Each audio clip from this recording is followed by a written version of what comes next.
আসসালামু আলাইকুম। রাত 10টার শীর্ষ সংবাদে স্বাগত জানাচ্ছি আমি শাহনাজ পারভীন। গণহত্যা তদন্তে জাতিসংঘের কাছে চিঠি পাঠাবে বিএনপি, মির্জা ফখরুল। 51 সাংবাদিককে নিষিদ্ধ করতে প্রেস ক্লাবে তালিকা। শেখ হাসিনা জোর জবরদস্তি করে গণভবনে নিয়েছিল আবু সাইদের ভাই। গোপালগঞ্জে আওয়ামী লীগের আগুনে পুড়ল সেনাবাহিনীর গাড়ি, আহত 15। নরসিংদীতে 88 লাখ টাকা সহ প্রাইভেট কার আটক করল শিক্ষার্থীরা। সোনা মসজিদ সীমান্ত দিয়ে ভারতে যাওয়ার সময় আওয়ামী লীগ নেতা আটক। এবং শীঘ্রই ভারতে বড় কিছু ঘটতে চলেছে, ইঙ্গিত দিল হিন্ডেনবার্গ।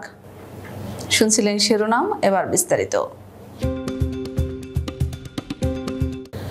বিএনপি মহাসচিব মির্জা ফখরুল ইসলাম আলমগীর বলেছেন, সাম্প্রতিক সহিংসতা ও আন্দোলনে ক্ষমতাচ্যুত সরকারের দ্বারা সংগঠিত গণহত্যার নিরপেক্ষ তদন্তের প্রয়োজন।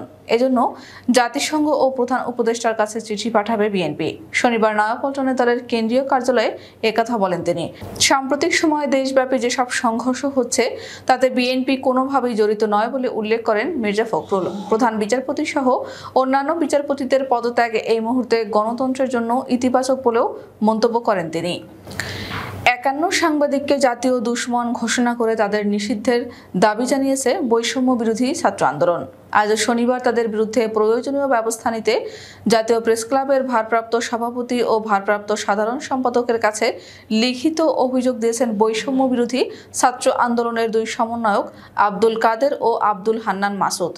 অভিযোগপত্রে তারা উল্লেখ করেন, প্রেস ক্লাব একটি জাতীয় প্রতিষ্ঠান। এই প্রেস ক্লাব বরাবরই জাতির দুঃসময়ে এগিয়ে এসেছে, কিন্তু পতিত আওয়ামী ফ্যাসিস্ট সরকারের আমলে এই প্রতিষ্ঠানটি দলীয় প্রতিষ্ঠানে পরিণত করে এর ভাবমূর্তি ধ্বংস করে দিয়েছে।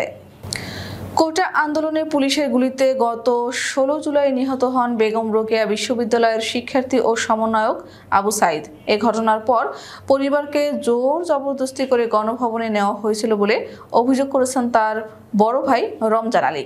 আজ শনিবার সকালে অন্তর্বর্তীকালীন সরকারের প্রধান ডক্টর মোহাম্মদ ইউনূস রংপুরে আবু সাইদের বাড়িতে আসেন। পরে নিজের অনুভূতি প্রকাশের সময় আবু সাইদের বড় ভাই রমজান আলী এ অভিযোগ করেন।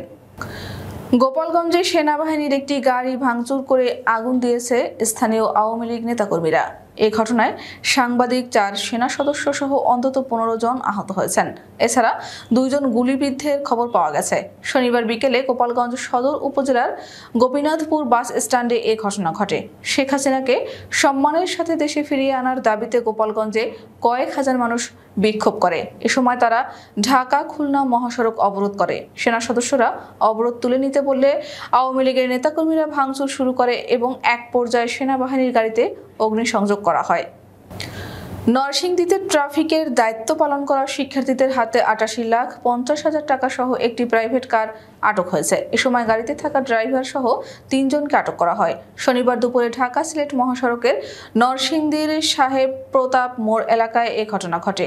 আটক 3 ব্যক্তি হলেন আশুগঞ্জের হরিয়ালা এলাকার আবু মিয়ার ছেলে মোহাম্মদ মনির হোসেন ও একই উপজেলার দুর্গাপুর এলাকার নুরু মিয়ার ছেলে প্রাইভেট কার চালক জুলহাস মিয়া, ব্রাহ্মণবাড়িয়া শহরের জুরু মিয়ার ছেলে রাসেল আহমেদ। চাঁপাইনবাবগঞ্জের সোনা মসজিদ সীমান্ত দিয়ে অবৈধভাবে ভারতে যাওয়ার সময় আওয়ামী লীগের এক নেতাকে আটক করেছে বর্ডার গার্ড বাংলাদেশ। আজ শনিবার দুপুরে সোনা মসজিদ বিজিবি ক্যাম্পের সদস্যরা তাকে আটক করেন। আটক ওই নেতার নাম মোহাম্মদ ওমর ফারুক। তিনি রাজশাহীর গোদাগাড়ী উপজেলার পৌর আওয়ামী লীগের 9 নম্বর ওয়ার্ডের যুগ্ম সাধারণ সম্পাদক ও সুলতানগঞ্জ জাহানাবাদ গ্রামের মৃত সাইদ আলীর ছেলে। এ সময় তার কাছ থেকে 28,500 টাকা, একটি ডেবিট কার্ড জব্দ করা হয়।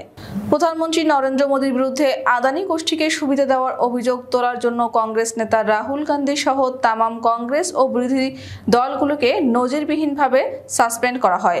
আবারও ভারতে বড় কিছু হতে চলেছে বলে দাবি হিন্ডেনবার্গের। শনিবার মার্কিন এই সংস্থা এক্স পোস্টে বলেছে, শীঘ্রই ভারতে বড় কিছু ঘটতে চলেছে। তবে কি ঘটনা ঘটতে চলেছে তার কোনো ইঙ্গিত হিন্ডেনবার্গ দেয়নি।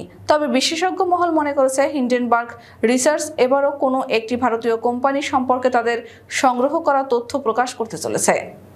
আমাদের আগামীকাল দুপুর 2টার শীর্ষ সংবাদ দেখার আমন্ত্রণ জানিয়ে এখনকার মতো বিদায় নিচ্ছি। দর্শক, ভিডিওটি শেষ পর্যন্ত দেখার জন্য আপনাকে অসংখ্য ধন্যবাদ। নিত্য নতুন সংবাদ পেতে আমাদের ইউটিউব চ্যানেলটি সাবস্ক্রাইব করুন ও নিয়মিত নোটিফিকেশন পেতে বেল বাটনটি ক্লিক করুন এবং আমাদের ফেসবুক পেজটিতে লাইক করুন। এছাড়াও আমাদের ভিডিওতে লাইক দিয়ে শেয়ার করুন। আল্লাহ হাফেজ।